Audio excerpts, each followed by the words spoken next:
Support comes from the Missouri Forest Products Association. Missouri produces wood pallets, railroad ties, white oak barrels, hardwood floors, and more. Details on the variety of products made in the state are at choosewood.com. From St. Louis Public Radio. This is St. Louis on the Air.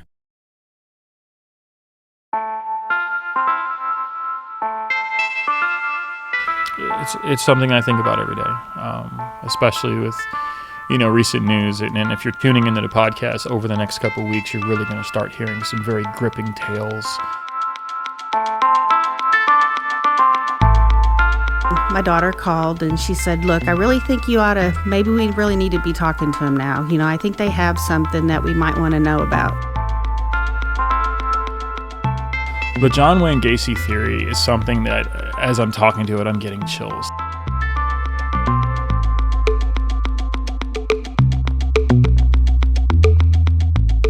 I'm Sarah Fensky. 54 years ago this month, 3 boys went missing in Hannibal, Missouri. Brothers Billy and Joey Hogue and their friend Craig Dowell were last seen carrying shovels and flashlights. They said they were going to explore an underground spot known as Murphy's Cave, and they were never heard from again. St. Charles filmmaker Frankie Camboletta and his co-host Chris Ketters have now devoted 3 years to researching the case in a podcast. They just dropped the first episode of their 3rd season this past week. On May 10, 1967, 3 boys ages 11, 13, and 14 went missing in Mark Twain's hometown of Hannibal, Missouri. In Season 3 of The Lost Boys of Hannibal, Boots on the Ground, we discover new information and details into the boys' disappearance. These are boys, little boys. You don't know what happened. You should try to find out what happened. Nothing should deter you from that. So, yeah, it angers me a little bit. When the deputy mentions these trees would have been here 51 years ago, that's when I immediately knew who we were looking for. Join us as we journey into Hannibal's biggest mystery to find the truth about what happened to Billy, Joey, and Craig. And that is from the 3rd season of the podcast, The Lost Boys of Hannibal. And joining us today to talk about it is Frankie Camboletta. He is a local filmmaker and podcaster. Frankie, welcome. Thank you for having me. So tell us about these lost boys. Who were they? They were the all-American child and boy in 1967 Hannibal, Missouri. This was an area of Mark Twain's famous books, and these kids lived up to everything from caves and from river travels and hiking and exploring. Joey was even a really big astronomer and labeled himself as an amateur astronomer, if you look through his writings. So they were just really exploratory kids. Remember, we don't have video games at this point. We really don't have cable. We are outside and we're enjoying nature. And these kids basically ruled the day when it came to caving. So there's a pair of brothers. This is Billy and Joey Hogue. They were ages 11 and 13. And then their friend Craig Dowell was 14. It sounds like they were pretty adventurous, outdoorsy kind of kids. Were any of them considered to be troublemakers? No. They got in trouble because I think their exploratory ways led into hours where they were supposed to be home and time for supper and stuff. So the south side of Hannibal, the south side kids, to this day, all the families pretty much know each other. And it's pretty interesting to be in Hannibal and like, oh yeah, I know that last name. Oh yeah, I know that family. And so they would basically get together, and there really wasn't cliques to any of our research. They were just a bunch of kids, and if boys were available, then they did these hikes and explorations throughout the area. So these were kids. Nobody had a suspicion they were into anything tawdry, nothing like that. They were kids who just loved being out there. What do we know about what happened? This is on Wednesday, May 10th, 1967, before they disappeared. Well, we know that week that Joey and Billy had been in the Roadcut Caves, which is now Highway 79.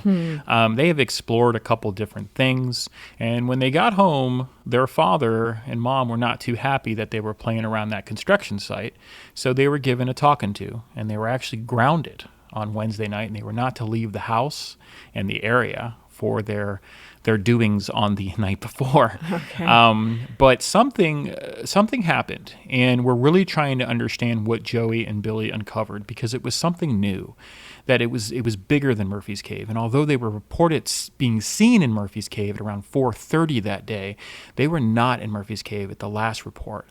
The last report puts them at 5:15 p.m. at the second terrace on Lover's Leap, which is a famous, iconic place to go and look over. It's the most beautiful view, in my opinion, in Missouri.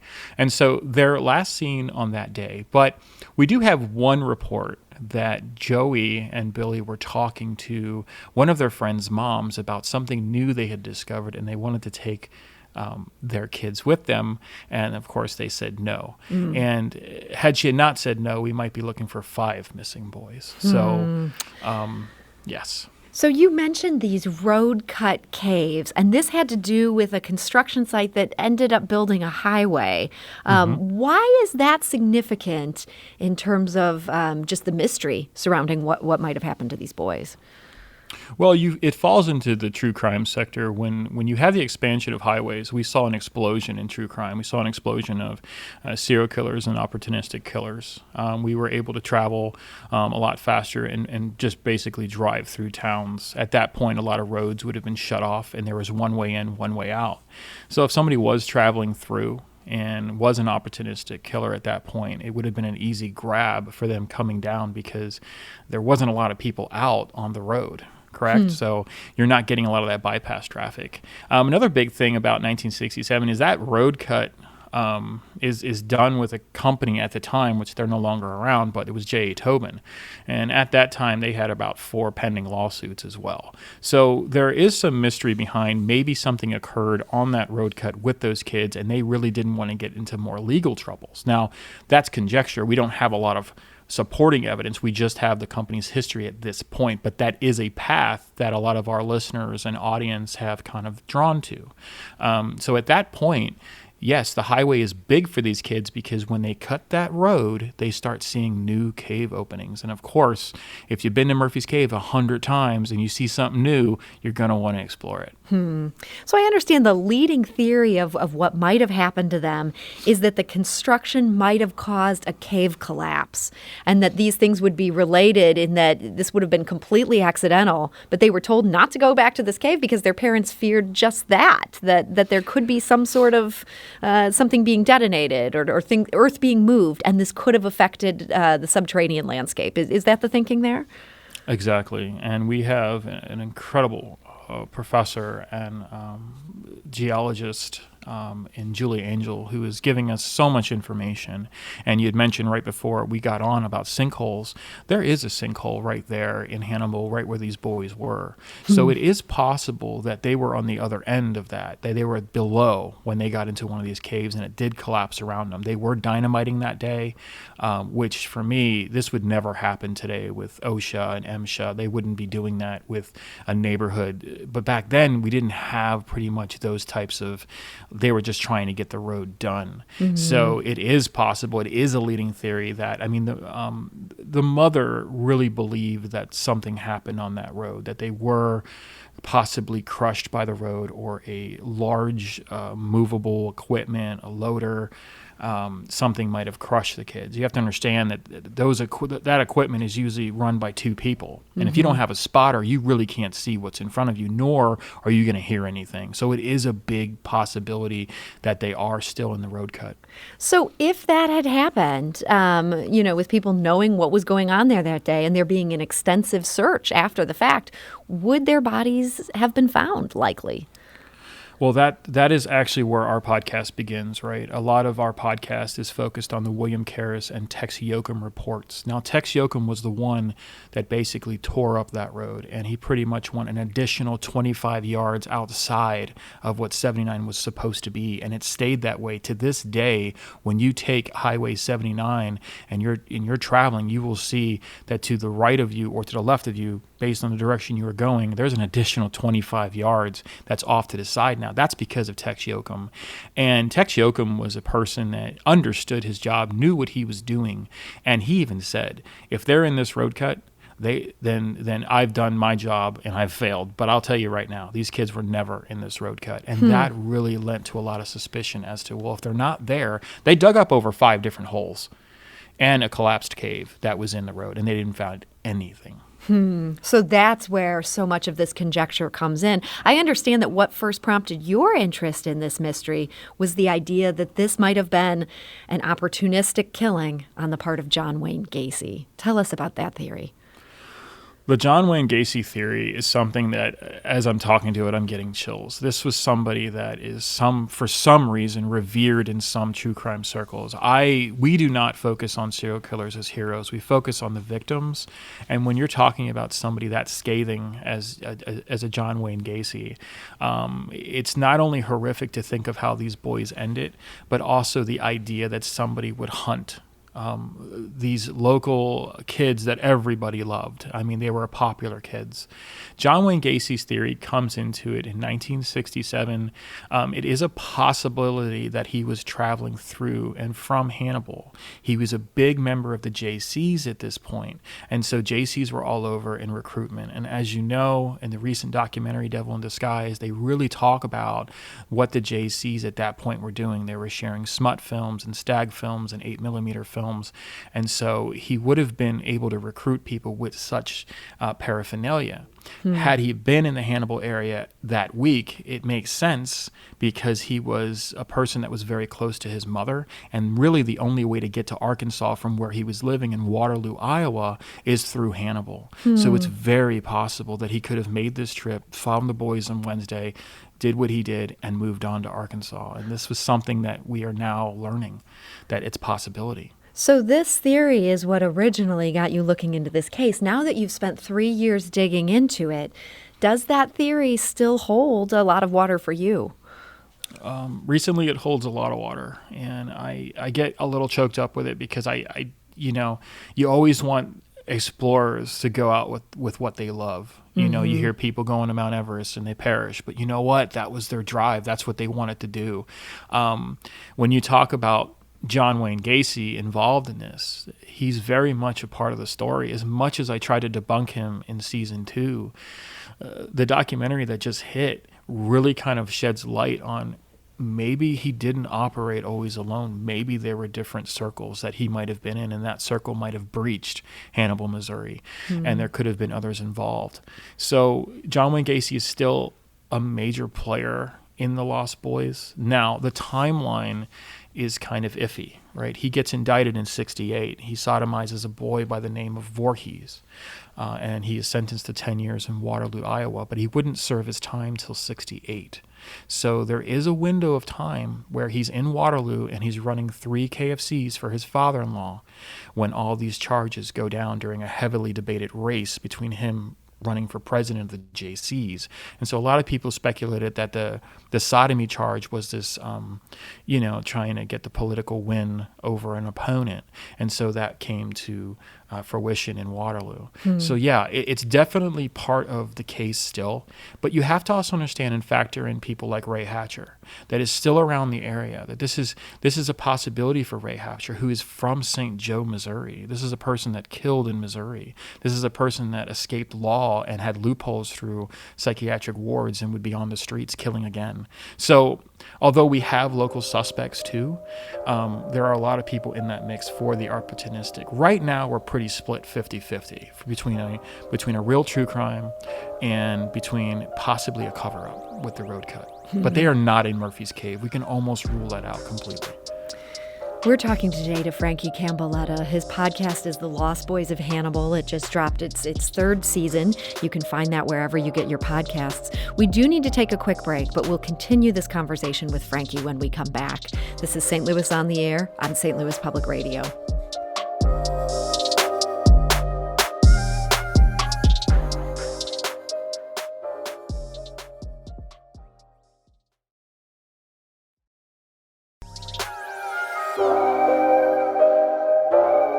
Now back to our conversation. We're talking today to Frankie Camboletta.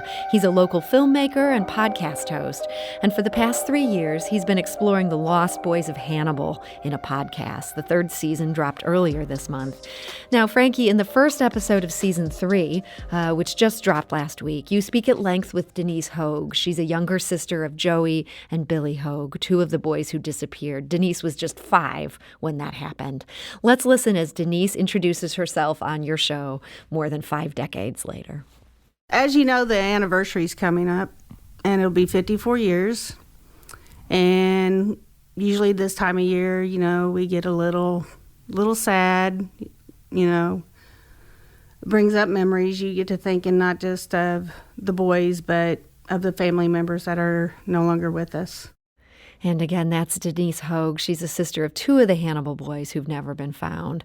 I also want to play her comments about what moved her from skepticism about this podcast to being willing to talk to you and Chris.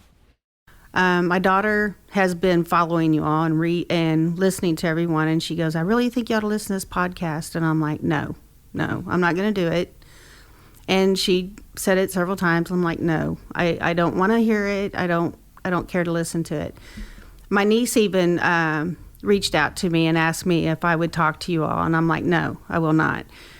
I just felt like people want to make money off of us, and I'm not about that. If somebody wants to make money later, if we ever find them, I don't care. But I want it to be about my family, not about fame and money. Correct. And I didn't feel like anybody had us at their best interest. For you guys. Right.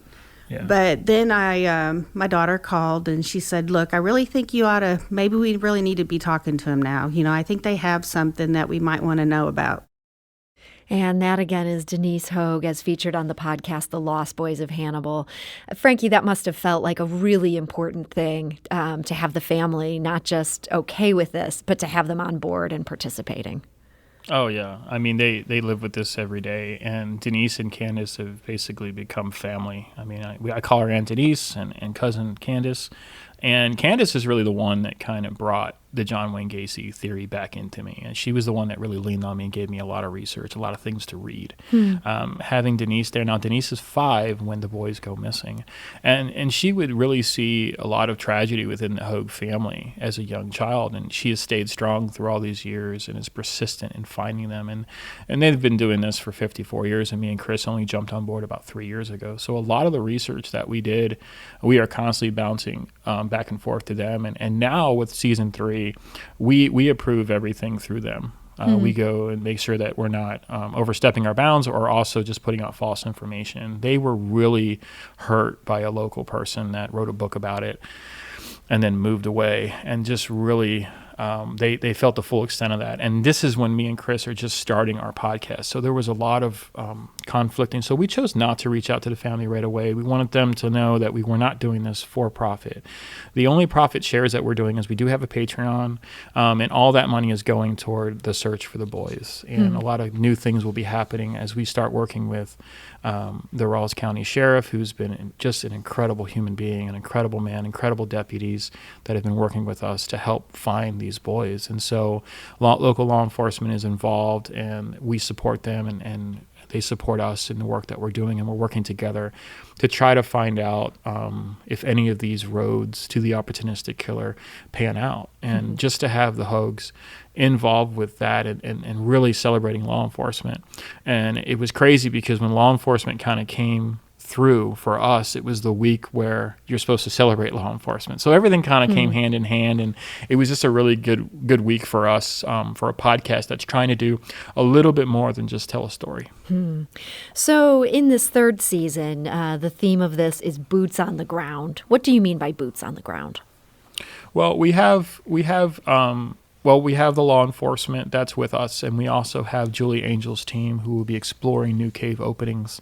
As of right now, we can't give away a lot of the information through the sheriff's department, but this season will maybe mark the end of the search. It is very possible that we could become closer than any other individual has in league with the Hogue family to find out what happened to these boys. And unfortunately, it's leaning right now toward more of a true crime opportunistic killer than it is a caving. And as you were saying, that's an outcome you didn't want. You were hoping this could have been, they were on an adventure and it was just an accident. Is that hard to come to grips with that?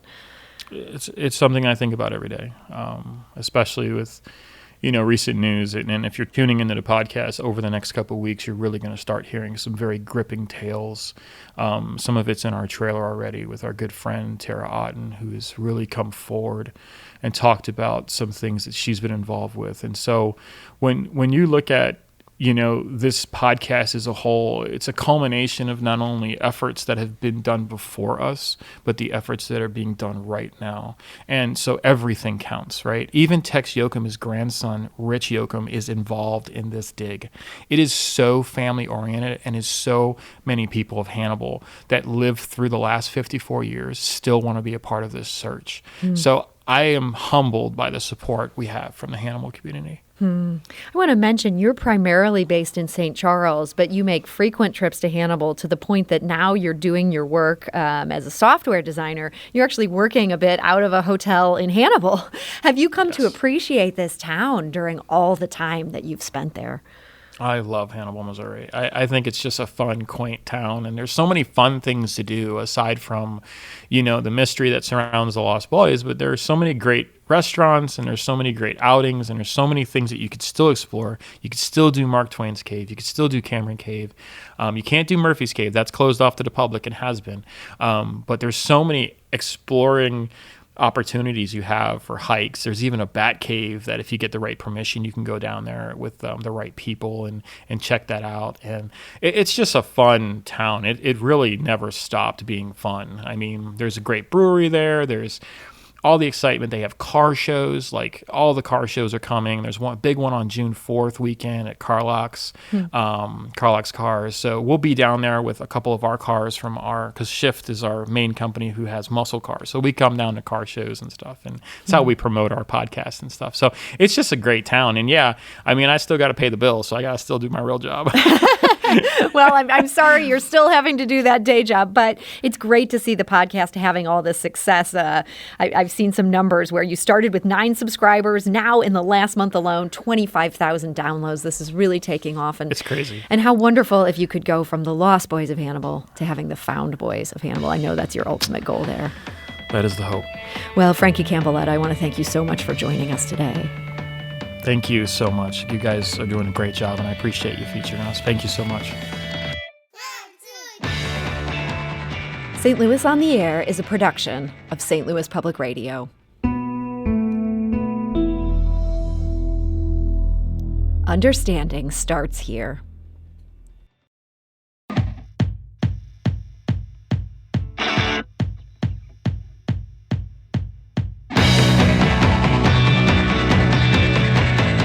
If you learned something new from today's episode, consider leaving us a review and rating on Apple Podcasts on the App Store. It's the easiest way to help people discover our show. We appreciate it. Thank you.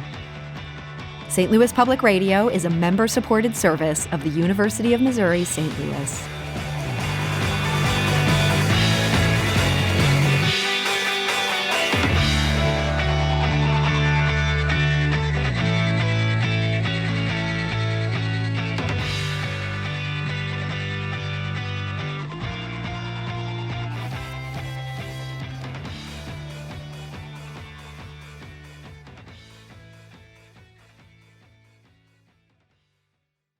Support comes from Missouri Forest Products Association, committed to sustainable and sound conservation of the state's forests, which support more than 41,000 Missouri jobs, resulting in a $10 billion industry.